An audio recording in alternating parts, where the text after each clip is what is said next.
Something that people don't realize when they start a diet is that restricting calories slows down metabolism. Let me know if this has happened to you. You've started a diet, you've followed it to a T, but after a few months of seeing progress, your weight loss plateaus. And the only way you could continue to see results was if you restricted your calories further. This happens because the body realizes that it isn't getting as much energy in, so it makes changes to reduce how much energy is going out. And this is the reason why you might experience hair loss or brain fog when you're restricting calories. Your body is downregulating these functions in order to keep your heart beating and your lungs pumping. Things that are crucial for keeping you alive. But don't worry, if your metabolism has slowed down, there is a solution. You can speed it back up so you can eat more, not feel miserable, and still lose weight. And here are 4 actionable steps to do that. Number 1 is to eat more protein. The key to increasing your metabolism is to eat more, but you need to make sure you're eating the right things. And protein-rich foods are the main ones you should be prioritizing. Protein is the most important macronutrient, and yet most people are under-consuming it, even if they're trying to eat healthy. And this applies to women especially, and we don't even realize how big of an impact this is having. A higher protein intake actually boosts metabolism because it increases the amount of calories we burn each day. Multiple studies have shown that you can burn an additional 200 calories per day simply by increasing your protein intake. But beyond that, protein is needed to create digestive enzymes and hormones. It helps to move essential molecules around the body, and of course, it helps us to build and maintain lean muscle mass. Without adequate protein, we can't build or maintain muscle. And this is extra important as we age because we actually require more protein to maintain the muscle that we have. But another reason that protein is important for metabolism is the role it plays in satiety. Because protein is so important, we remain hungry until our protein needs are met. This is why it is so easy to overconsume foods that are rich in carbohydrates and rich in fat, but that don't have a lot of protein. Think potato chips or French fries. If we haven't met our protein needs, then we continue to eat. I recommend that everyone starts out aiming for at least 30 grams of protein at every meal. And this is a starting point because most people are not even hitting anywhere near this, but ideally you should be aiming for 40 to 50 grams. I always recommend animal protein as the first option because it's the most bioavailable. It's easier to digest and more of it gets absorbed than the protein that comes from plants. So I'm talking grass-fed red meat, I'm talking pasture-raised chicken and pork, seafood, eggs, and dairy. These are fantastic protein sources that should be the center of your meals if you're trying to speed up your metabolism. Number 2 is to have a consistent sleep schedule. This step requires going to bed and waking up every day at the same time, or at least within a 1-hour window. When our sleep is inconsistent, hormones relating to metabolism are not released at the right times throughout the day, and they're not released in the right amounts. One night of poor sleep causes ghrelin, which is the hunger hormone, to increase, and leptin, the satiety hormone, to decrease. It also causes cortisol, the stress hormone, to increase, and insulin increases as well. We see all of these changes in people who are metabolically healthy. The day following a poor night's sleep, metabolism is thrown all out of whack. So just imagine what is happening if you are routinely getting inconsistent sleep. It's not good. Now, of course, ghrelin being high and leptin being low are not going to help when it comes to hunger and cravings, which isn't ideal. But the bigger issue here is the elevated cortisol and the elevated insulin. In healthy individuals, insulin should only be elevated after a meal.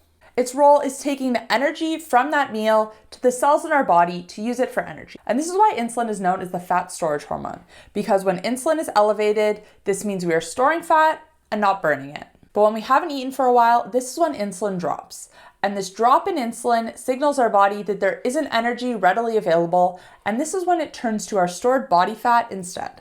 However, as I just mentioned, when we don't sleep well, our insulin is going to be elevated no matter if we just ate or not. So our body thinks that there's energy available and it continues to store fat. Now, people who are insulin resistant, they basically always have elevated insulin levels.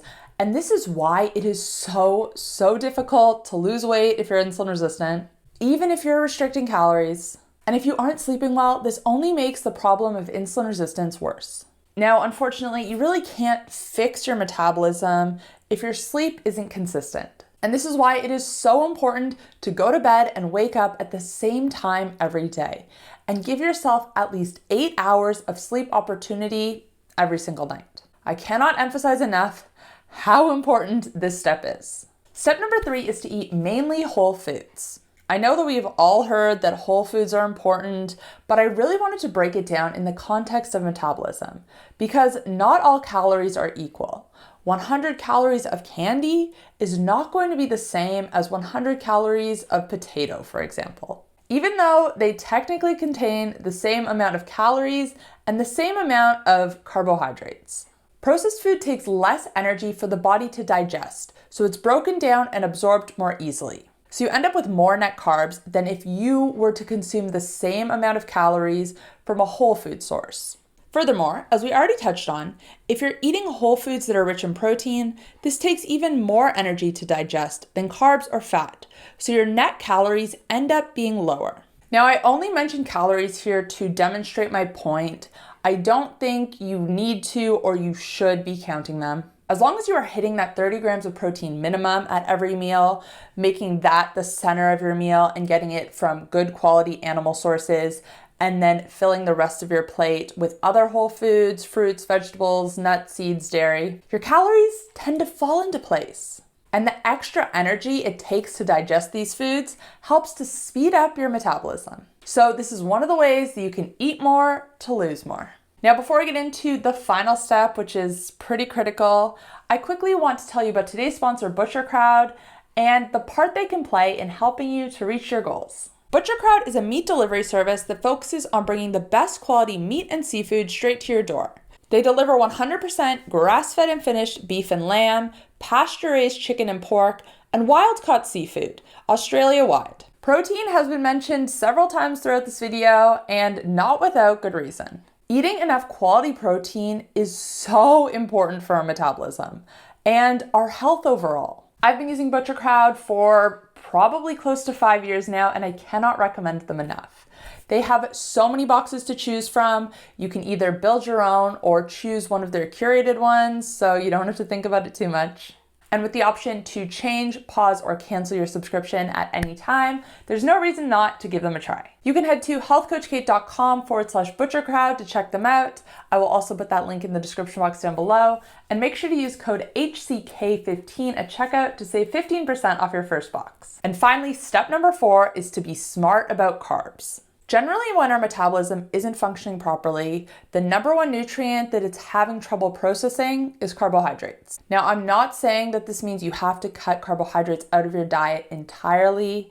Yes, reducing them can be beneficial for your metabolism, but you don't need to go cold turkey. Even just being smart about carbohydrates can make a big difference in speeding up your metabolism. And when I say being smart about carbs, here are some ways to do that. The first way is to never eat them naked. So basically, you don't want to eat foods that are rich in carbohydrates on their own. You always want to pair them with a source of protein and or a source of fat.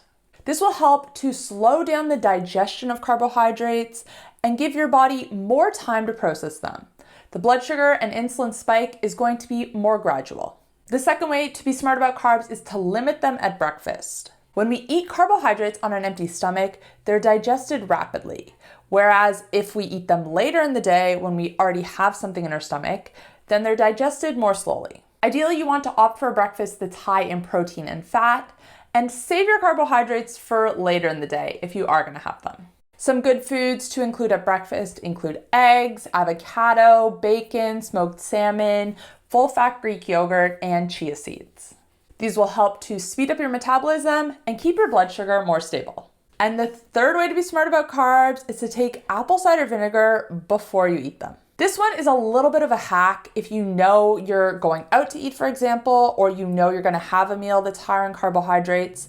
Taking 1 tablespoon of apple cider vinegar diluted in water has been scientifically proven to improve insulin sensitivity, helping to stabilize blood sugar, which ultimately is going to help to improve your metabolism. And there you have it, guys. Let me know in the comment section down below if you have ever struggled with a slow metabolism. Was there anything in particular you did that helped to speed it back up? I'd love to hear from you guys in the comment section and hear what worked for you or what didn't work for you. You can share that as well.